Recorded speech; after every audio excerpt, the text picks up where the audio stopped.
ആഴക്കടലിലെ യാത്രകൾക്ക് അവസാനമില്ല, തുടർന്നുകൊണ്ടിരിക്കുകയാണ്. അടുത്ത സ്ഥലത്തേക്ക് നമ്മൾ വല വെക്കാനായിട്ട് ഓടിപ്പോവേണ്ട. നമസ്കാരം, ഗിൽനെറ്റ് ഫിഷിങ്ങിന്റെ 3rd എപ്പിസോഡിലേക്ക് എല്ലാവർക്കും സ്വാഗതം.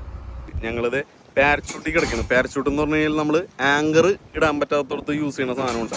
ഇവിടെ 1500 ഭാഗോളം വെള്ളമുണ്ട്. അപ്പോൾ 1500 ഭാഗം എന്ന് വെച്ച് കഴിഞ്ഞാൽ അടിക്കണക്കിലേക്ക് മാറുകയാണെങ്കിൽ 1000 × 6 അടിച്ചാൽ മതി. അപ്പോൾ നമുക്ക് അടിക്കണക്ക് കിട്ടും കേട്ടോ. അത്രയും ആഴമുള്ളതിൻ്റെ പേരിൽ നമ്മുടെ റോപ്പൊന്നും എത്തൂല. അതുകൊണ്ട് ആങ്കർ യൂസ് ചെയ്യില്ല, പകരം നമ്മൾ പാരച്യൂട്ടാണ് യൂസ് ചെയ്യുന്നത് കേട്ടോ. പാരച്യൂട്ട് ഇട്ടിട്ട് ഇവിടെ ബോട്ട് വലിഞ്ഞ് കിടക്കുകയാണ്. അപ്പോൾ ഈ പാരച്യൂട്ട് ഇടുന്നതിൻ്റെ മെയിനായിട്ടുള്ള ഉപയോഗം എന്ന് വെച്ച് കഴിഞ്ഞാൽ നമ്മൾ എഞ്ചിൻ ഓഫ് ചെയ്ത് വെറുതെ കിടന്നു കഴിഞ്ഞാൽ കാറ്റുള്ളതിൻ്റെ പേരിൽ ബോട്ട് ഒരുപാട് ദൂരം ലക്ഷ്യസ്ഥാനത്ത് നിന്ന് ഒഴുകിപ്പോകും. പാരച്യൂട്ട് ഇടുമ്പോൾ വെള്ളം പിടിച്ച് പയ്യെ പയ്യെ പയ്യെ ഇങ്ങനെ വലിഞ്ഞു പോകണ്ട. അതുപോലെ നിങ്ങൾക്ക് കിടക്കണ എവിടെയാണെന്നൊക്കെ ചോദിക്കാറുണ്ട് പലരും. കിടക്കണേ ഞങ്ങളിത് ആ വീൽ ഹൗസിൻ്റെ ഉള്ളിലാണ്. അപ്പോൾ എല്ലാവരും നല്ല ഉറക്കത്തിലാണ്. ഞാൻ കാണിച്ചു തരട്ടെ ഞങ്ങൾ കിടക്കണ എങ്ങനെയെന്നുള്ളത്.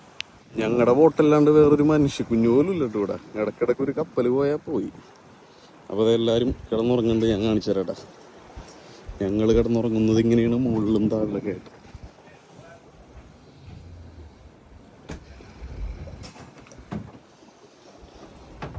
നമുക്ക് നേരെ കിച്ചണിലേക്ക് പോവാം. ഫുഡ് റെഡി ആയിട്ടുണ്ടായിരുന്നു. അപ്പോൾ ഫുഡ് കഴിച്ചിട്ടില്ല. എന്താണ് കറി നോക്കാം. ഇതാണ്ട കിച്ചൺ.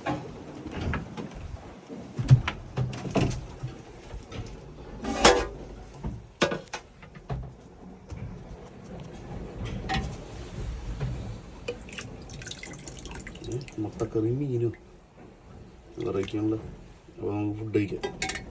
ഞാൻ പറഞ്ഞില്ല ഇതിൽ വന്നു കഴിഞ്ഞാൽ ഫുള്ള് വെറൈറ്റി ആണെന്ന്. നോക്കിയേ, മുട്ടക്കറിയും ചൂരക്കറി. മുട്ട ഇട്ടേക്കണേ ഉണ്ടായില്ലേ, മുട്ടക്കറിയല്ല ഇത്, തോടോടെയാണ് ഇട്ടേക്കണത്, പൊട്ടിയിട്ടില്ല. വെറൈറ്റി ആണ്ട. എന്തായാലും ടേസ്റ്റ് ചെയ്ത് നോക്കാം നമുക്ക് എങ്ങനെയുണ്ടോ നോക്കാം. മീൻ കറിയൊക്കെ തേങ്ങ അരച്ചാണ് എപ്പോഴും വെക്കാറ്. കൊള്ളാം.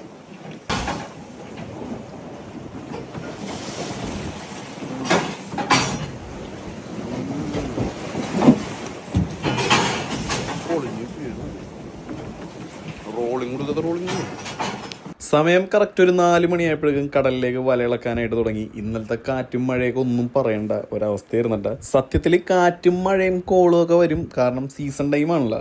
പക്ഷെ ഈ സീസൺ ടൈമിൽ ഈ കാറ്റും കോളും ഉള്ള സ്ഥലത്ത് പോയി നമ്മൾ ഒരിക്കലും വലയിടത്തില്ല. പക്ഷെ ഇന്നലെ നമ്മൾ വലയിടുന്ന സമയത്ത് പെട്ടുപോയാണ്ട. അങ്ങനെ വലയെടുത്തിട്ട് നേരെ അടുത്ത സ്ഥലത്തേക്ക് ഓടിപ്പോരുകയാണ് ചെയ്യണത്. കാരണം നമുക്ക് കാറ്റുള്ളപ്പോൾ വല ഇളക്കാനും വല പിടിക്കാനൊന്നും പറ്റൂല, ഭയങ്കര പണിയാണ്, ബുദ്ധിമുട്ടായിരിക്കുള്ളൂ. അതിൻ്റെ പേരിൽ നമ്മൾ അവിടെ നിന്ന് ഓടി വേറെ സ്ഥലത്തേക്ക് ഇപ്പോൾ വന്ന് എൻഡമാനാണ് നമ്മുടെ ലക്ഷ്യം. ഇനിയിപ്പോൾ അങ്ങോട്ട് പോണ വഴിക്ക് നമ്മൾ വല വെച്ച് പോകുള്ളൂ. അല്ലാന്നുണ്ടെങ്കിൽ ഇനിയിപ്പോൾ ഒറ്റയടിക്ക് അങ്ങോട്ട് ഓടിപ്പോയി കഴിഞ്ഞാൽ അവിടെ ചെന്ന് മീൻ കിട്ടിയില്ല എന്നുണ്ടെങ്കിൽ അത് നമുക്ക് നഷ്ടം വരും. കാരണം മീൻ ഒരിക്കലും ഒരു സ്ഥലത്ത് നിൽക്കില്ല, അതിങ്ങനെ മാറി മാറി ഓടി കളിച്ചുകൊണ്ടിരിക്കും, വെള്ളത്തിൻ്റെ നീരോട്ടവും കാര്യങ്ങളെല്ലാം നോക്കിയിട്ട്. ഒരുപാട് പേര് നമ്മുടെ വീഡിയോ കാണാറുണ്ട്. അതിലൊരു 95% ആളുകളും നമുക്ക് പോസിറ്റീവ് കമൻസ് ആണെല്ലാം തന്നെ. അതൊക്കെ തന്നെയാണ് നമ്മളെ വീണ്ടും പുതിയ വീഡിയോസും അതുപോലെ പുതിയ കാഴ്ചകൾ നിങ്ങളെ കാണിക്കാനായിട്ട് എന്താ പറയുക, ഒരു ഇൻസ്പിറേഷനാണ്. അത് ജീവൻ പോലും നോക്കാണ്ട്. ഈ പ്രാവശ്യം ഞാൻ സത്യം പറയല കടലിൽ പോയത് അങ്ങനെ 20 ദിവസമൊക്കെ കഴിഞ്ഞ് വന്ന് വീഡിയോ ഇടാൻ നേരത്ത് പലരിലേക്കും എത്താറില്ല. കാരണം കാണുന്നവരെല്ലാവരും ഫോളോ ചെയ്യണമെന്നില്ല. അപ്പം നിങ്ങൾക്ക് പറ്റുമെങ്കിൽ ഫോളോ ചെയ്യുക. കാരണം ഫോളോ ചെയ്താലേ പുതിയ വീഡിയോസ് നിങ്ങൾക്ക് അപ്ഡേഷനായിട്ട് അവിടെ വരുള്ളൂ. കാറ്റുണ്ട്, വേറെ പ്രശ്നമൊന്നുമില്ല, കാറ്റ് നല്ല രീതിയിലുണ്ട്. പക്ഷെ ഇത്രയൊന്നും അല്ലട്ടാ പ്രതീക്ഷിച്ചിരുന്നത്, ഈ കൂടുതലാണ് പറഞ്ഞിരുന്നത്. അപ്പോൾ നമ്മൾ പ്രതീക്ഷിച്ച അത്രയും കാറ്റൊന്നും ഇല്ലാന്നുണ്ടെങ്കിലും കുറഞ്ഞ രീതിയിൽ കാറ്റ് വീശിക്കൊണ്ടിരിക്കുന്നുണ്ട്. വൈകുന്നേരത്തേക്ക് കഴിക്കാനായിട്ട് നല്ല അടിപൊളി കേര എടുത്തിട്ടുണ്ട്. ഇവരിതിനെ ഊമക്കുട്ടാന്ന് പറയും കേട്ടോ. അതായത് കേരള ചെറുതായതിൻ്റെ പേരിലാണ് ഊമക്കുട്ടാന്ന് പറയുന്നത്. അപ്പോൾ ഇത് വെച്ചിട്ട് നല്ല അടിപൊളി ഒരു കൂട്ടുകറി കണ്ടാൽ നാഗരാജനം റെഡിയാക്കുന്നത്.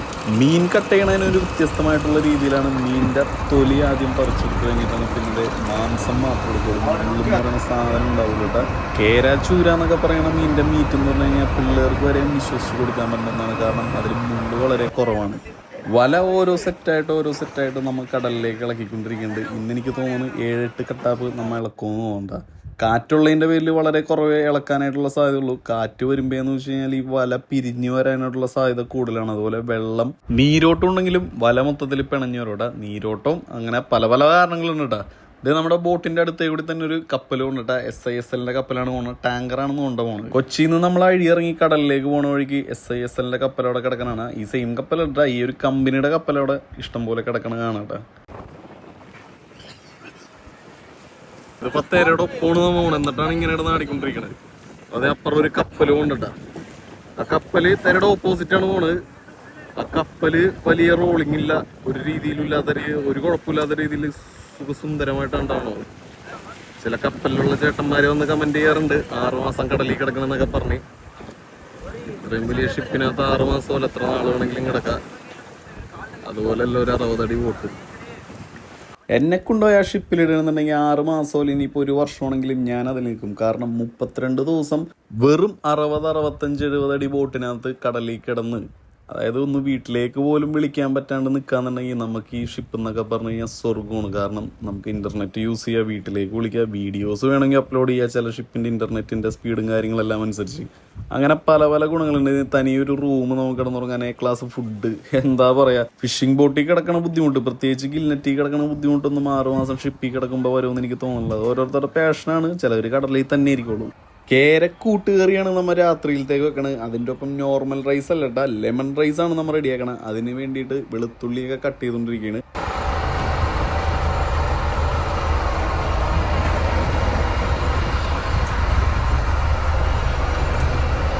വളരെ ചെറിയ ചെറിയ പീസാക്കി അരിഞ്ഞു വെച്ച ചൂരത ഇവിടെ മസാല വരട്ടി വെച്ചിട്ടുണ്ട് കേട്ടോ.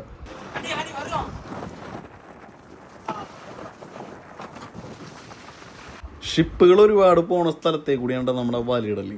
കാരണം ഇന്റർനാഷണൽ ബോർഡർ അതിൻ്റെ പേരിൽ ഇഷ്ടംപോലെ ഷിപ്പുകൾ അങ്ങോട്ടും ഇങ്ങോട്ടൊക്കെ ക്രോസ് ചെയ്ത് പോകുന്നുണ്ട്. ഇനിയിപ്പോൾ വല ഇളകിപ്പോയി ഷിപ്പ് മുടക്കി പിടിക്കോ ഇല്ലേന്നൊന്നും അറിയില്ല. കാരണം നീരോട്ടം എപ്പോഴാണ് എങ്ങനെയാണ് കൂടണതെന്നൊന്നും നമുക്ക് പറയാൻ പറ്റില്ല കേട്ടോ. ശരിക്കും ഇന്റർനെറ്റ് ഫെസിലിറ്റി നമ്മുടെ ബോട്ടിനകത്തുണ്ടെന്നുണ്ടെങ്കിൽ നമുക്ക് സീയുടെ കണ്ടീഷൻ എങ്ങനെയാണെന്നുള്ളതും റഫ് ഓരോ ഫോർകാസ്റ്റ് എന്താണെന്നൊക്കെ ഉള്ളത് നമുക്ക് അറിയാൻ പറ്റും. പക്ഷെ ഇതിനകത്തൊന്നുമില്ലല്ലോ. അതുകൊണ്ട് നമുക്കിപ്പോൾ വയർലെസ്സിലൂടെ ഇങ്ങനെ സംസാരിച്ച് ഇങ്ങനെ പാസ് ചെയ്ത് തന്നെ കാര്യങ്ങൾ അറിയാൻ പറ്റുള്ളൂ. അങ്ങനെ ചട്ടി അടുപ്പത്ത് വെച്ചിട്ട് ലെമൺ റൈസിന് വേണ്ടിയിട്ടുള്ള കാര്യങ്ങൾ ഇവിടെ റെഡിയാക്കേണ്ട. ആദ്യം തന്നെ വറ്റൽ മുളകില്ലേ, അത് നമ്മുടെ ആ ഒരു ഓയിലിലേക്ക് ഇട്ട് കൊടുത്തിട്ട് നന്നായിട്ടൊന്ന് വേവിക്കുക. കുറച്ച് കഴിയുമ്പോൾ കടുക് പൊട്ടണ പോലെ ഇതുപോലത്തെ ഒരൊച്ച വരുന്നുണ്ട്. അപ്പോഴേക്കും നമ്മൾ നന്നാക്കി വെച്ചിരുന്ന വെളുത്തുള്ളിയില്ലേ, അത് അതിനകത്തേക്ക് ഇട്ട് കൊടുക്കുക. പിന്നെ കുറച്ച് വേപ്പിലിടുക. ഇതെല്ലാം കൂടി നന്നായിട്ടൊന്ന് വെന്ത് വരുമ്പോഴേക്കും ലെമൺ റൈസ് മിക്സ് എന്ന് പറയുന്ന ഒരു പാക്കറ്റ് ഉണ്ട്, അതെല്ലായിടത്തും വാങ്ങാൻ കിട്ടോട്ടെ. അതൊരു 3-4 പൊട്ടിച്ച് ആ എണ്ണയിലേക്ക് ഇടുക. ഇതെല്ലാം കൂടി വന്നിട്ട് നന്നായിട്ടൊന്ന് ആ ഒരു മസാല മണം പോണവരേക്ക് ഒന്ന് ഇളക്കി ഒന്ന് മിക്സ് ആക്കി ഒന്ന് വെന്ത് വരുമ്പോഴേക്കും വേവിച്ച് വെച്ച് അങ്ങനെ ചോറിനകത്തേക്ക് കുറച്ച് ലെമൺ റൈസ് മിക്സ് ഇടുക. പിന്നെ ചോറിടുക, അതിൻ്റെ മുകളിൽ നന്നായിട്ട് മിക്സ് ചെയ്യുക. അങ്ങനെ ഇതുപോലൊരു കണ്ടീഷനിൽ വെക്കാം കേട്ടോ. ഇത് മിക്സിങ് ഞാനായിരുന്നു, കാരണം പുള്ളിക്കാരൻ്റെ കൈക്ക് വയ്യാത്തതിൻ്റെ പേരിൽ ഞാനാണ് ചെയ്തത് കേട്ടോ.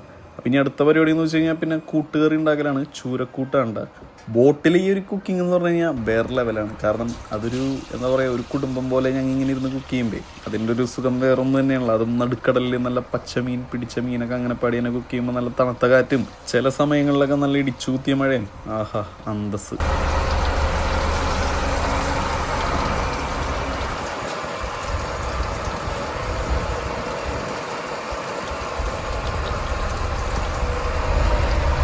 കേരക്കുട്ടന്മാരെല്ലാം വറുത്ത് കഴിഞ്ഞപ്പോഴേക്കും സവാള, ഇഞ്ചി, പച്ചമുളക്, അതുപോലെ വെളുത്തുള്ളി, ഇഞ്ചി പേസ്റ്റ് എല്ലാം ഇട്ടിട്ട് നമ്മുടെ സവാള ഇതെല്ലാം കൂടി ഒന്ന് വഴറ്റിയിടുകയുണ്ടാകും. ഇത് ഇവർ കൂട്ടുകറി എന്ന് പറയും. ഗ്രേവി എന്ന് വെച്ച് കഴിഞ്ഞാൽ കുറച്ചും കൂടി ചാറുള്ള ടൈപ്പിൽ എടുക്കണമെന്നുണ്ട്.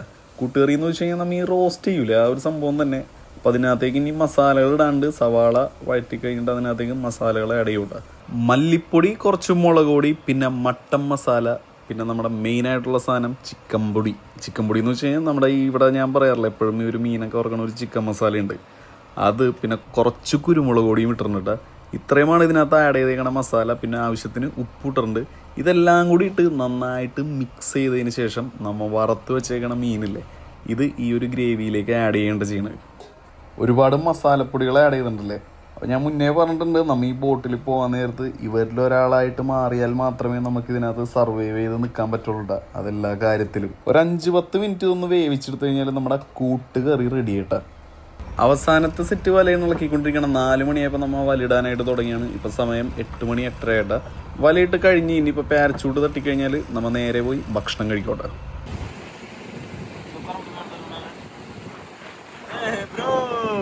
നൻപൻ എന്നെ ഓടിച്ചാച്ച്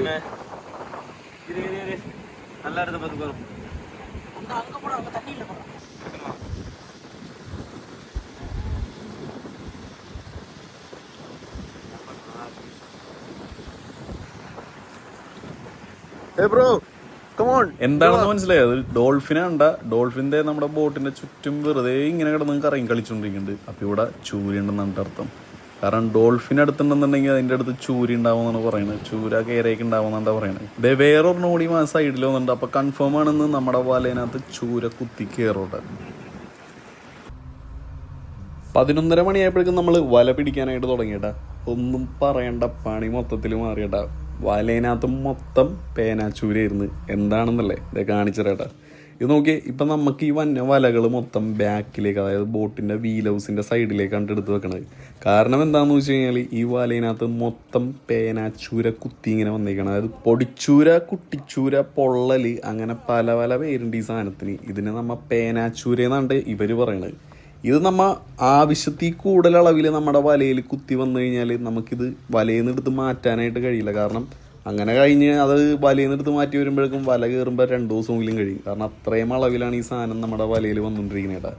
ഇത് എന്താണ് ചെയ്യണമെന്ന് വെച്ച് കഴിഞ്ഞാൽ ഇത് വിൽക്കില്ല, ഇതിന് വിലയില്ല. അതിൻ്റെ പേരിൽ ഇത് നമ്മൾ നേരെ കടലിലേക്ക് തന്നെ തിരിച്ചളയും.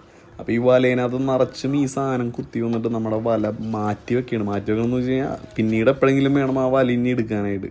ഇത് കണ്ട ഈ സൈസുള്ള പേനാച്ചൂരയാണ് ഇത്. ഈ നമ്മുടെ ഈ പൊള്ളൽ എന്ന് പറയുന്ന മീൻ ഇത്രയും ഇതിൽ നിന്നും കുറച്ചും കൂടിയും സൈസ് ആവണ്ട. അതല്ല സാധാരണ ചൂരനെ പോലെ അത്രയും വലിയ സൈസിലേക്കൊന്നും വരില്ല. അപ്പോൾ ഇത്രയും വലതെ ഇപ്പം ഒരു സെറ്റ് കട്ടാപ്പോൾ ഇപ്പോൾ ഇവിടെ കയറിയിട്ടുണ്ട്. കാരണം മൊത്തം പേനാച്ചൂര അടിച്ച് കയറിയിട്ട്. അപ്പം ഇങ്ങനെയും ചില സംഭവങ്ങൾ നമുക്ക് കടലിൽ വെച്ച് പണി കിട്ടാറുണ്ട് കേട്ടോ. അപ്പം ഇനി ഇത് മൊത്തം ഇങ്ങനെ അഴിച്ചഴിച്ചഴിച്ച് മാറ്റണം. അത് കാരണം നമ്മളിപ്പോൾ ഓടിയൊക്കെ പോകല്ലോ, ഇപ്പോൾ ഫ്രീ ആയിട്ട് ഓടി പോണ സമയങ്ങളിൽ നമ്മൾ അഴിക്കോട്ടെ. അടുത്ത സെറ്റ് വല എടുക്കുന്ന സമയത്താണെന്നുണ്ടെങ്കിൽ മഴ ഒരു രക്ഷയില്ല.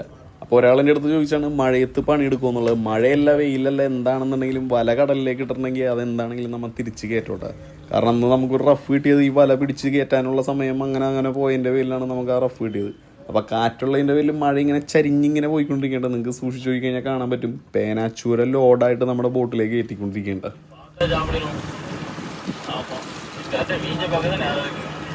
ഈ പേനാച്ചൂര ഈ സാധനത്തിന് നമ്മൾ വലയെന്ന് എടുത്ത് ഇങ്ങനെ ഉടക്ക് മാറ്റി എടുക്കുമ്പോൾ, അല്ലെങ്കിൽ അതിനെ കരയിലേക്ക് ഇടുമ്പോൾ, അല്ലെങ്കിൽ വല വലിച്ച് നമ്മൾ ഉള്ളിലേക്ക് വെക്കുമ്പോഴേക്ക് ഇത് നമ്മുടെ മേത്ത് മുട്ടൂലേ. ഈ മീനിന്റെ ശരീരത്തിൽ പ്രത്യേകതരം ഒരു ഓയിൽ പോലത്തെ ഒരു സംഭവമുണ്ട്. ഇത് നമ്മുടെ ശരീരത്തിൽ മുട്ടാൻ നേരത്താണെന്നുണ്ടെങ്കിൽ ഉള്ള ചൊറിച്ചിലും അതുപോലെ തന്നെ ഇങ്ങനെ കാലുമേയും കൈമേക്ക് ഇങ്ങനെ പൊന്തിയൊക്കെ വരോട്ടെ. എല്ലാ മീനുകളല്ല, ചില ഡീപ്സി മീനുകൾ നമ്മൾ എടുക്കാൻ നേരത്ത് അങ്ങനെയാണ്. കൈമേയൊക്കെ കൊണ്ടു കഴിഞ്ഞാലുണ്ടല്ല ശരീരത്തിൽ ഇങ്ങനെ പൊള്ളലും വീർക്കലൊക്കെ വരും. പൊള്ളിപ്പിടിക്കണം എന്ന് വെച്ച് കഴിഞ്ഞാൽ നമ്മുടെ ഈ ചില സ്രാവിനെയൊക്കെ ഇങ്ങനെ എടുക്കാൻ നേരത്ത് അതിൻ്റെ ശരീരത്തിൽ ഭയങ്കര വഴുവഴുപ്പായിരിക്കുള്ളൂ. നമ്മൾ കടലിൽ നിന്ന് പിടിക്കുമ്പോഴുള്ള കാര്യമാണ് പറയണം, ഐസിലിട്ട് കൊണ്ടുവരുമ്പോഴുള്ള കാര്യം കേട്ടോ. ഒരു ലൂബ്രിക്കേറ്റഡ് ടൈപ്പ് ആയിരിക്കുള്ളൂ ഈ പറഞ്ഞ സ്രാവ്. അതുപോലെ തന്നെ ഈ പറഞ്ഞ പന്നിക്കോലാൻ്റെയൊക്കെ ശരീരത്തിൽ അങ്ങനെ ഉണ്ടാവും. ഇത് നമ്മുടെ മേത്ത് മുട്ടിക്കഴിയുമ്പോണ്ടല്ലോ അപ്പം തന്നെ അല്ലെങ്കിലും കുറച്ച് ദിവസം കഴിയുമ്പോൾ, അല്ലെങ്കിൽ കുറച്ച് ടൈം കഴിയുമ്പോഴേക്കും നമ്മുടെ ശരീരത്തിൽ ഇങ്ങനെ പൊന്തി വരാനും അതുപോലെ സ്കിന്നിനൊക്കെ ഒരു കളർ ചേഞ്ച് ഒക്കെ വരാനായിട്ട് തുടങ്ങും. അപ്പം ഇങ്ങനെയും കുറച്ച് കാര്യങ്ങളുണ്ട് ഇതിൻ്റെ പുറകിൽ. ഗ്ലൗസ് ഒക്കെ ഇട്ട് നല്ല പക്കാ സെറ്റപ്പോടെ ഇരിക്കണമെങ്കിൽ കുഴപ്പമില്ല. അല്ലാന്നുണ്ടെങ്കിൽ നമ്മുടെ ശരീരം ഡാമേജ് ആവേണ്ടി ഇതിൻ്റെ ഒപ്പം തന്നെ. ഇതുണ്ട പേനാച്ചൂര ചടപടയെന്നും പറഞ്ഞാണ് കയറി വലയിൽ വന്നത്.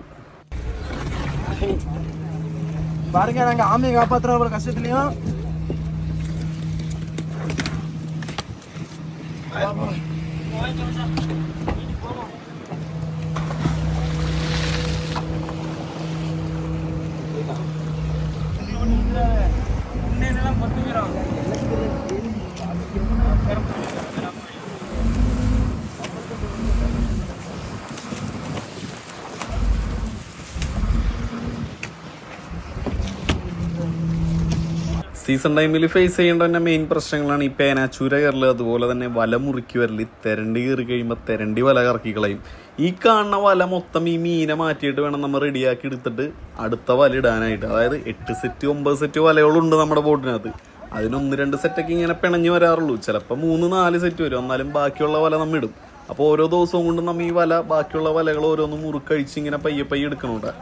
അപ്പം ഇനിയിപ്പോൾ എല്ലാം കൂടി ഒരുമിച്ച് വന്നു കഴിഞ്ഞാൽ നമുക്കൊന്നും ചെയ്യാൻ പറ്റില്ല, നേരെ കരക്കോടി പോകേണ്ടി വരും. കാരണം 1-2 സെറ്റ് വല വരുമ്പോൾ തന്നെ 1-2 ദിവസം ഇവർ ഉറങ്ങാണ്ടാണ് പണിയിടുന്നത്. സത്യമാണ് ഞാൻ പറയണത്. ആരെങ്കിലും വിശ്വസിക്കില്ല. പക്ഷെ ഞാൻ നേരിട്ട് കണ്ടുവന്ന കാഴ്ചയാണ്. അതായത് ഒരു ഉറങ്ങാനായിട്ട് നമുക്ക് പറ്റണം. ഉറക്കം എന്ന് പറയുന്ന സംഭവമില്ല ഈ ഗിൽനെറ്റ് ബോട്ടിൽ ഇതുപോലത്തെയൊക്കെ ടൈമിൽ ശരിക്കും പറഞ്ഞു കഴിഞ്ഞാൽ. അതായത് ഭക്ഷണം കഴിച്ചുകൊണ്ടിരിക്കുന്ന സമയത്ത് ഭക്ഷണത്തിൽ കൈ ഇങ്ങനെ വെച്ചിട്ട്, കഞ്ഞി കുടിച്ചുകൊണ്ടിരിക്കുന്ന സമയത്ത് കൈ വെച്ച് ഇങ്ങനെ ഉറങ്ങിപ്പോണം. അത്രയും ടയേർഡായിട്ടുള്ള പണി എന്ന് വേണമെങ്കിൽ നമുക്ക് പറയാം. വളരെ സഹനം സഹിച്ചാണ് ഇവരെല്ലാവരും ഓരോരുത്തർ പണിയെടുക്കണേട്ടാ. ചില സമയങ്ങളിൽ മഴ വരും, ചില സമയങ്ങളിൽ മഴ മാറും. അങ്ങനെ വന്നും പോയൊക്കെ നിൽക്കണം. ഏനാച്ചൂരിന്റെ ഒപ്പം നമുക്ക് കുറച്ച് നല്ല ചൂരയും കിട്ടിയിട്ടുണ്ട്. അത് മാത്രമല്ല ഒരു ഓലക്കൊടിയനും ഒരു പന്നിക്കോലാനും വന്നിട്ടുണ്ട്. പിന്നെ ചവരവായ എന്ന് വെച്ച് കഴിഞ്ഞാൽ ഈ നെയ്മീൻ്റെ ഡ്യൂപ്ലിക്കേറ്റ് അല്ലേ, അത് നോക്കിയേ.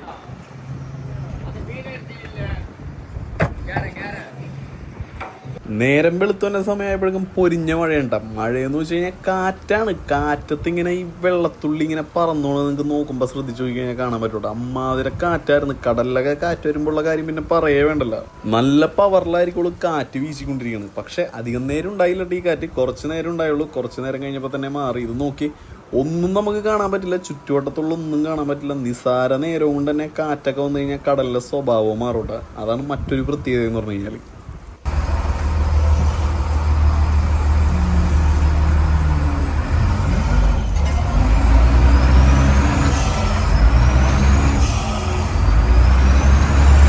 3 സെറ്റ് വലയാണ് പേനാച്ചൂര കയറി പണി തന്നത്. അത് നേരെ നമ്മുടെ ബോട്ടിന്റെ 2 സൈഡിലായിട്ട്, വീൽ ഹൗസിന്റെ 2 സൈഡിലായിട്ട് മാറ്റി വെച്ചിട്ടുണ്ട്. ബാക്കിയുള്ള വലതയെ നമ്മൾ എടുത്തുകൊണ്ടിരിക്കേണ്ട. നേരത്തെ പെയ്ത ആ ഒരു കാറ്റും മഴയൊക്കെ പോയി കഴിഞ്ഞപ്പോൾ അടുത്ത മഴ വരാനായിട്ടുള്ള ഒരു സാധ്യതക്കുള്ള കാര്യങ്ങളെല്ലാം കാണുന്നുണ്ട് ഇവിടെ. ഇപ്പം നിലവിൽ ഈ സീസൺ പണിയാണല്ലോ. സീസൺ ഔട്ട് ടൈം ഉണ്ട്. അതായത് നമ്മുടെ ഈ പറഞ്ഞ ഡിസംബർ, ജാനുവരി, ഫെബ്രുവരി ആ ഒരു ടൈമൊക്കെ ഇല്ലേ, ആ സമയത്തെന്ന് വെച്ച് കഴിഞ്ഞാൽ നമ്മ അപ്പോഴാണ് ഈ പറഞ്ഞ ലോങ് ഓടിപ്പോണത്. ലോങ് എന്ന് പറഞ്ഞാൽ ഈ പാകിസ്ഥാൻ ബോർഡർ വരെയൊക്കെ നമ്മുടെ ഈ ഗിൽനെറ്റ് ബോട്ട് പോട്ടെ 3, 4, 5 ദിവസത്തെ ഓട്ടം മാത്രം ഉണ്ടാവും. രാവും പകലും എഞ്ചിൻ നിർത്തിടാണ്ട്. ആ സമയത്ത് എന്ന് വെച്ച് കഴിഞ്ഞാൽ നമുക്ക് വലയിൽ നിറച്ച് മീനായിരിക്കുള്ളൂ എന്ന് വെച്ച് കഴിഞ്ഞാൽ സ്റ്റോർ റൂം ഫുള്ളായിട്ട് കരക്ക് ബോട്ട് തിരികൊള്ളു. അതിൽ 30 ദിവസമൊന്നുമില്ല, ചിലപ്പോൾ 40 ദിവസം എടുക്കും, ചിലപ്പോൾ 50 ദിവസം എടുക്കും. വെള്ളവും സാധനങ്ങളൊക്കെ വന്ന പുതിയ ബോട്ടുകളിലെ കരയിൽ നിന്ന് തന്നെ ബോട്ടുകളിൽ നിന്ന് ഇങ്ങനെ വാങ്ങിച്ചുകൊണ്ടിരിക്കോട്ടെ. അങ്ങനെയാണ് ആ ഒരു സമയത്ത്. പക്ഷെ ആ സമയത്തുള്ളൊരു പ്രത്യേകത എന്ന് വെച്ചാൽ എന്താണ്, മീൻ വില ഉണ്ടാവില്ല. പക്ഷെ ഈ സമയത്ത് കുറച്ച് മീൻ കിട്ടിയാലും മീൻ നല്ല റേറ്റാണ്. അതാണ് ഈ സമയത്ത് നമുക്ക് കുറച്ച് മീൻ കിട്ടുന്ന പോലെ തോന്നിയിട്ടോ. നല്ല കിടിലം മഴക്കാരാണ് ബോട്ടിന് ചുറ്റും വെച്ചേക്കണത്. ഇന്ന് ഇടിച്ചൂത്തി പെയ്യോന്ന് അറിയില്ല. അതുപോലെ നമുക്ക് നിലവിൽ കിട്ടിയാണ് മീനുകളൊക്കെയാണ് ഈ കാണുന്നത്. കണ്ട കുറച്ച് ചൂര കിട്ടിയിട്ടുണ്ട്. ചൂര എനിക്ക് തോന്നുന്നു 4-5 കിലോ സൈസുള്ള ചൂരയാണ് കിട്ടിയാണ്. അതുപോലെ ഒരു പന്നിക്കോലാൻ, പിന്നെ ഒരു മയില്. ഇത്രയുള്ളൂ കേട്ടോ.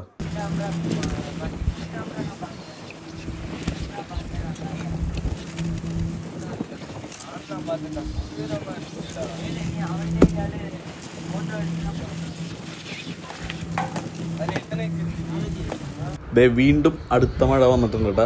സമയം ഇപ്പം ഏകദേശം ഒരു 7-8 മണിയാകുമ്പോൾ ഉണ്ട്. ഇന്നലെ രാത്രി 11:30 വല പിടിക്കാനായിട്ട് തുടങ്ങിയത്. പിന്നെ പലർക്കും അറിയേണ്ട ഒരു കാര്യമാണ്, ചേട്ടൻ ഈ ബോട്ടിൽ പണിയൊന്നുമില്ലെന്ന്. അതായത് ഞാൻ ഈ ബോട്ടിൽ പണിയെടുക്കണില്ലേന്ന്.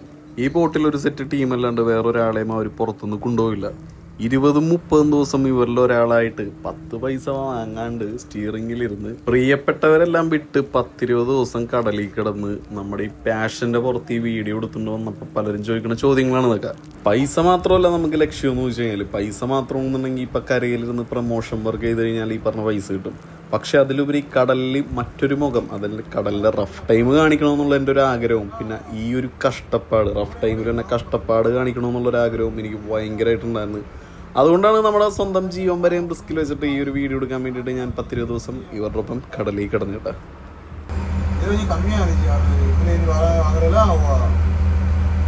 മഴ വീണ്ടും കൂടണ്ടട്ടാ. മറ്റേ 100 രൂപ റെയിൻകോട്ട് ഉണ്ട്, പക്ഷെ ആരും ഇടണില്ല. കാരണം ഈ കാറ്റ് വരുമ്പോൾ അതിങ്ങനെ വീർത്ത് മറ്റേ ബാറ്റ്മാനെ കൂട്ടി ഇങ്ങനെ വിരിഞ്ഞങ്ങോട്ട് നിൽക്കും. അപ്പോൾ അതിൻ്റെ പേരിൽ ആ കോട്ടാരും ഇടണില്ലട്ടാ.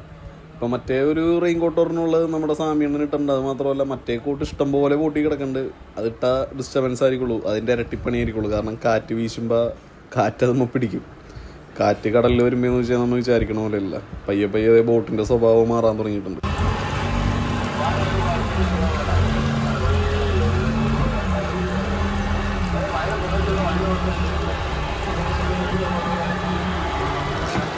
ശരിക്കും ഒരു കണക്കിന് മഴ പെയ്യണേണ് നല്ലത്. കാരണം നമ്മുടെ ശരീരത്തിൽ ഈ ഉപ്പ് വല ഇങ്ങനെ എടുക്കുമ്പോൾ ഉപ്പ് മേത്ത് മുട്ടി ഇങ്ങനെ പുകയുമെന്ന് വെച്ച് കഴിഞ്ഞാൽ പൊള്ളും ശരിക്കും. അതുകൊണ്ട് ഈ കോക്കനട്ട് ഓയിലൊക്കെ ഇല്ലേ, അതായത് വെളിച്ചെണ്ണയൊക്കെ ഒരു മേത്ത് പുരട്ടിയിട്ടാണ് വല പിടിക്കാനായിട്ട് ഇരിക്കുന്നത്.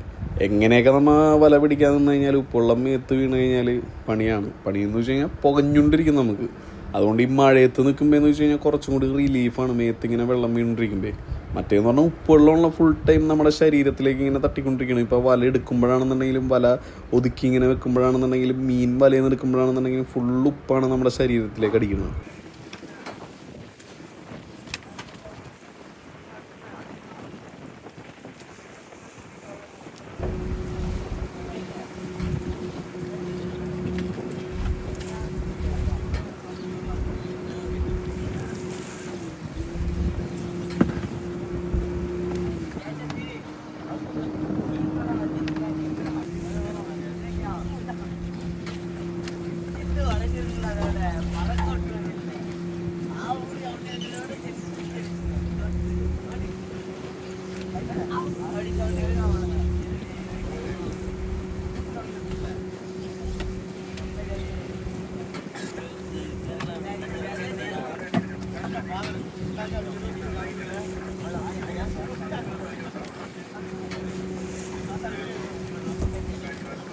നമ്മ കയറ്റി വെച്ചിരുന്ന വലകളെല്ലാം രാത്രിയിലെ കണ്ട്, രാവിലെ കണ്ടില്ല ഈ കിടക്കണ മീനുകളും വലയൊക്കെ.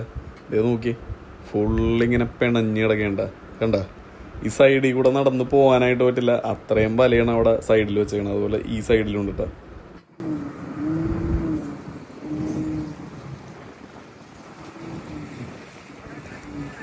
വലയിൽ ചെറിയൊരു പന്നിക്കോലാനും കൂടി വന്നിരുന്ന് അതിനെ നാഗരാജണ്ണൻ റെഡിയാക്കിയത് ഇവിടെ ചെറിയ ചെറിയ പീസുകളാക്കി വെച്ചിട്ടുണ്ട്. ഇന്ന് നമ്മൾ പന്നിക്കോലാൻ വെച്ച് അല്ലെങ്കിൽ നമ്മുടെ സ്പോട്ട് ഫിഷ് വെച്ചിട്ടാണ് നല്ല അടിപൊളി ഒരു ഗ്രേവി വെക്കാൻ പോണത്. ഗ്രേവി എന്ന് വെച്ച് കഴിഞ്ഞാൽ ചെറിയ ചെറിയ പീസുകളാക്കി മീനിൽ കട്ട് ചെയ്തില്ലേ, സവാള, പച്ചമുളക്, ഇഞ്ചി, വെളുത്തുള്ളി ഇതെല്ലാം ഇട്ടിട്ട് നന്നായിട്ടൊന്ന് മിക്സ് ചെയ്ത് വഴറ്റി വരുമ്പോഴേക്കും ഈ മീനിട്ട് കുറച്ച് മസാലപ്പൊടികളിട്ട് റെഡിയാക്കി എടുക്കുന്നുണ്ട് ഗ്രേവി എന്ന് പറയുന്നത്.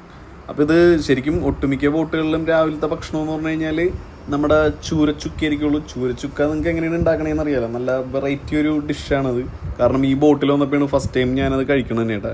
ചൂരയുടെ മീറ്റ് മാത്രം എടുക്കുക, അതായത് തൊലിയെല്ലാം കളഞ്ഞിട്ട് മീറ്റ് മാത്രം എടുത്തിട്ട് മുള്ളൊന്നും ഉണ്ടാവില്ല. ആ മീറ്റ് ഇങ്ങനെ ഉടച്ചുടച്ചിങ്ങനെ റെഡിയാക്കി എടുക്കുകയാണ് നമ്മുടെ ചൂരച്ചുക്ക എന്ന് പറയുന്നത് കേട്ടോ. നല്ല ടേസ്റ്റാണ്. അപ്പോൾ അത് ഇതാണ്ട് നമ്മുടെ പന്നിക്കോലാൻ അല്ലെങ്കിൽ സ്പോട്ട് ഫിഷ്. അപ്പോൾ ഇതിൻ്റെ വയറൊക്കെ നമ്മ കുടലെല്ലാം കളഞ്ഞ് വയറ് ഫുള്ള് ക്ലീൻ ആക്കി വെച്ചാൽ ഈ കാണുന്നത്. മീനുകളൊക്കെ ഐസ് ചെയ്യുമ്പോൾ എന്ന് വെച്ച് കഴിഞ്ഞാൽ വ്യത്യസ്തമായ രീതിയിലാണ് ഇതിൻ്റെ വയറിൻ്റെ ഉള്ളിലാണ്ട് നമ്മൾ ഐസ് ഇറക്കണം. അപ്പോഴേ ഈ സാധനം ഫ്രഷ് ആയിട്ട് നമുക്ക് കിട്ടുള്ളൂ. ഒരുപാട് മോശമായ സാധനമാണെന്നുണ്ടെങ്കിൽ നമ്മൾ ഈ പറഞ്ഞ പോലെ ഉണക്കമീൻ ഉണ്ടാക്കാനൊക്കെ വിടുള്ളൂ, അല്ലാത്ത മാത്രമേ എക്സ്പോർട്ട് ചെയ്യുള്ളൂ. നമ്മുടെ ഈ പന്നിക്കോലാൻ എന്ന് പറയുന്ന മീനും അങ്ങനെ പെട്ടെന്ന് നമുക്ക് ഈ പറഞ്ഞ നമ്മുടെ നാട്ടിലെ ബോട്ടിൽ കിട്ടില്ല. കാരണം ഇത് ഡീപ് സീയിൽ കാണുന്ന ഒരു മീനാണ്. വല്ലപ്പോഴൊക്കെ 1-2 വഴിതെറ്റി വന്നിട്ടാ. ഇന്നത്തേക്ക് നോക്കുകയാണെന്നുണ്ടെങ്കിൽ 4ാമത്തെ ദിവസം കടലിലേക്ക് വന്നു. ഒരു ദിവസം ഓട്ടം, ബാക്കി 2-3 ദിവസം വല വെച്ച്, പിന്നെ ഒരു ദിവസത്തെ ഓട്ടം. അപ്പൊ 5 ദിവസമായിട്ട് ഓട്ടല്. അപ്പൊ ഈ 5 ദിവസവും കൊണ്ട് ഒരു സിലിണ്ടർ അങ്ങോട്ട് തീർന്നിട്ടാ. എനിക്ക് തോന്നുന്നു പാതി കുറവായിരുന്നു തോന്നുന്നു ഗ്യാസ്, അതുകൊണ്ടാണ് ഈ സാധനം തീർന്നു പോയി. ഒരു എങ്ങനെ പോയി കഴിഞ്ഞാൽ ഒരു സിലിണ്ടർ 10 ദിവസം മാക്സിമം ഇരിക്കോട്ടെ. സവാള എല്ലാം വാടി വന്നപ്പോഴേക്കും നമ്മൾ കട്ട് ചെയ്ത് വെച്ചിരുന്ന മീൻ അതിനകത്തേക്ക് ഇട്ട് കൊടുത്തിട്ടാ. മീനപ്പോഴേക്കും കണ്ട ഒരു വെള്ള കളർ പോലെ ആവും മീൻ, പെട്ടെന്ന് വേഗം പോലെ. ഒന്ന് കുറച്ച് നേരം കഴിയുമ്പോൾ തന്നെ മീനിൽ നിന്ന് വെള്ളം ഇറങ്ങാനായിട്ട് തുടങ്ങി. വെള്ളം ഒന്ന് വറ്റി കഴിയുമ്പോഴേക്കും ചെറുതായിട്ട് നമുക്ക് ആ പൊടികളൊക്കെ അങ്ങോട്ട് ഇട്ട് കൊടുക്കുക. പൊടികളെന്ന് വെച്ചാൽ വേറെ ഒന്നുമില്ല, മട്ടൻ മസാല ഇട്ടിട്ടുണ്ട്, അതുപോലെ കുരുമുളക് പൊടി ഇട്ടിട്ടുണ്ട്, പിന്നെ നമ്മുടെ മല്ലിപ്പൊടി ഇട്ടിട്ടുണ്ട്, കുറച്ച് മഞ്ഞൾപ്പൊടി ഇട്ടിട്ടുണ്ട്. അങ്ങനെ കുറച്ച് പൊടികൾ മാത്രം ഇട്ടിട്ടുള്ളൂ ഇവിടെ. ആവശ്യത്തിന് ഉപ്പ് ഇട്ടിട്ടാ. പിന്നെ ഒന്ന് ടേസ്റ്റ് ചെയ്ത് നോക്കിയപ്പോൾ മസാല കുറച്ച് കുറവുള്ളതിൻ്റെ പേരിൽ മട്ടൻ മസാല കുറച്ചും കൂടി കൂടുതൽ അങ്ങോട്ട് ഇട്ടിട്ടാ. കണ്ട. അപ്പോൾ നമ്മ കറി കാണുമ്പോൾ ചിലപ്പോൾ കുളമാക്കി കളയുമെന്ന് വിചാരിക്കുമെന്നുണ്ടെങ്കിലും അവസാനം ഈ സാധനം കഴിക്കുമ്പോണ്ടല്ലോ നല്ല അടിപൊളി ടേസ്റ്റ് ആയിരിക്കുള്ളൂ. അതെങ്ങനെയാണെന്നാണ് എനിക്ക് പിടികിട്ടാത്തത്. തലേ ദിവസത്തെ കഞ്ഞിടൊപ്പം കഴിക്കണം, വേറെ ലെവൽ ടേസ്റ്റാണൊന്നും പറയാനില്ല. അടിപൊളി സാധനം.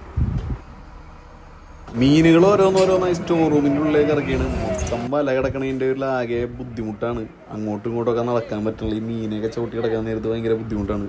അപ്പോൾ ഓൺ ദ സ്പോട്ടിൽ തന്നെ ശരിയാക്കും. അപ്പോൾ വല എടുത്തു കഴിഞ്ഞ് കഴിഞ്ഞാൽ പിന്നെ നമ്മൾ അടുത്ത സ്ഥലത്തേക്ക് ഓടിപ്പോണവരെ ഞാനായിരിക്കണം സ്റ്റിയറിങ്ങിൽ ഇരിക്കേണ്ടത്. അതേസമയം സ്രാങ്കും എല്ലാവരും കൂടി നിന്ന് ഈ വല കെട്ടഴിക്കാനായിട്ട് തുടങ്ങോട്ടെ.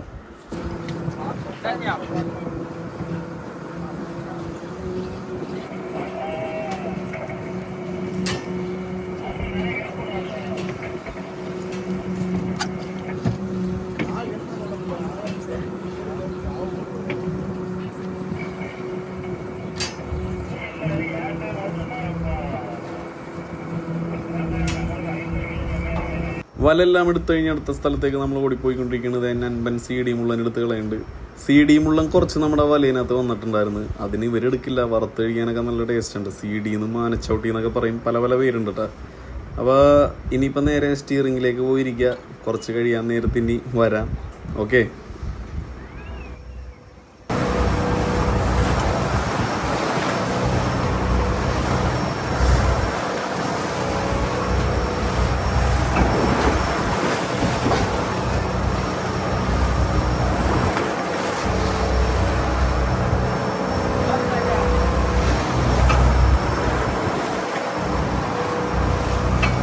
നല്ല കാറ്റുള്ളതിൻ്റെ പേരിൽ എല്ലാവരും കിച്ചൻ്റെ അവിടെ വന്നിരുന്നാണ്ട ഭക്ഷണം കഴിച്ചുകൊണ്ടിരിക്കുന്നത്.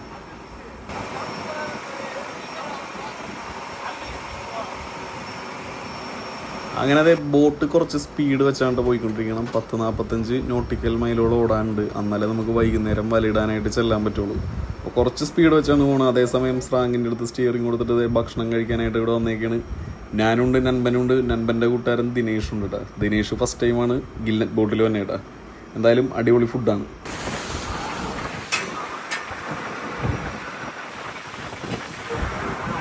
തിരമാലകളെ മുറിച്ച് കടന്ന് ഇനിയും ഒരു 17-18 ദിവസം ഈ ഫിഷിംഗ് ബോട്ടിൽ തന്നെ മുന്നോട്ട് കുതിച്ചു പോയിക്കൊണ്ടിരിക്കുകയാണ്. ഇനി വരാൻ പോകുന്ന കാര്യങ്ങൾ എങ്ങനെയുള്ളതാണെന്നൊന്നും നമുക്കറിയില്ല. ഒരുപക്ഷെ അത് നമ്മുടെ ജീവന് ഭീഷണിയാവുമെന്നും അറിയില്ല. പക്ഷേ മുകളിലൊരാളുണ്ടല്ല, കൈവിടൂല എന്നുള്ളൊരു വിശ്വാസം. ഇനിയിപ്പോൾ അങ്ങനെ കൈവിട്ട് കഴിഞ്ഞാൽ അങ്ങോട്ട് പോട്ടെ എന്ന് നോക്കും, അത്രേ ഉള്ളൂ. പിന്നെ അല്ലാണ്ട് വല പിടിച്ചിട്ട് അടുത്ത സ്ഥലത്തേക്ക് ഓടിപ്പോയാണ്. ഈ ബാക്കിലൊക്കെ ഫുള്ള് വല പിണഞ്ഞാണോ നേണ. പിണഞ്ഞെന്ന് വെച്ച് കഴിഞ്ഞാൽ പിണഞ്ഞു തന്നെയല്ല, ഇതിനകത്ത് മൊത്തം ഈ ചൂരിനെ നമുക്ക് എടുക്കാൻ പറ്റില്ല. അതുകൊണ്ട് ഫുള്ള് വലയാണ് ഈ കാണുന്നത്. ഏകദേശം 3 സെറ്റ് വലയോളം ഇവിടെ ഇരിക്കുന്നത്, ഫ്രണ്ടിലും അതുപോലെ ഈ 2 സൈഡായിട്ട് ഉണ്ടാകും.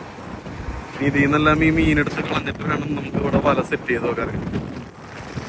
സീസൺ ടൈമിൽ, റഫ് ടൈമിൽ വന്നൊരു മെയിൻ പണിയാണ്ടത്. ഓട്ടോ ഓടിക്കൊണ്ടിരിക്കുന്ന അടുത്ത സ്ഥലത്തേക്ക് തിരമാലകളെ ലക്ഷ്യമാക്കിയിട്ട് നമ്മുടെ ഗിൽനെറ്റ് ബോട്ട് അടുത്ത സ്ഥലത്തേക്ക് കുതിച്ചോടിക്കൊണ്ടിരിക്കുകയാണ്. അപ്പോൾ ഇതിനകത്ത് നമ്മുടെ നൻപന്മാരും പിന്നെ ഞാനും പിന്നെ അതെ ഇപ്പം നിങ്ങളെല്ലാവരും കൂടെ ഉണ്ട് കേട്ടോ. നമുക്ക് നേരെ എല്ലാവരും കൂടി ഒരുമിച്ച് പോയിട്ട് നല്ല കിടിലനൊരു കടലിൻ്റെ അടുത്തൊരു എപ്പിസോഡായിട്ട് വരാം. വീണ്ടും ഒരു കിടിലൻ കിടുക്കാച്ചി വീഡിയോ ആയിട്ട് നമുക്ക് കാണാം. ടാറ്റാ.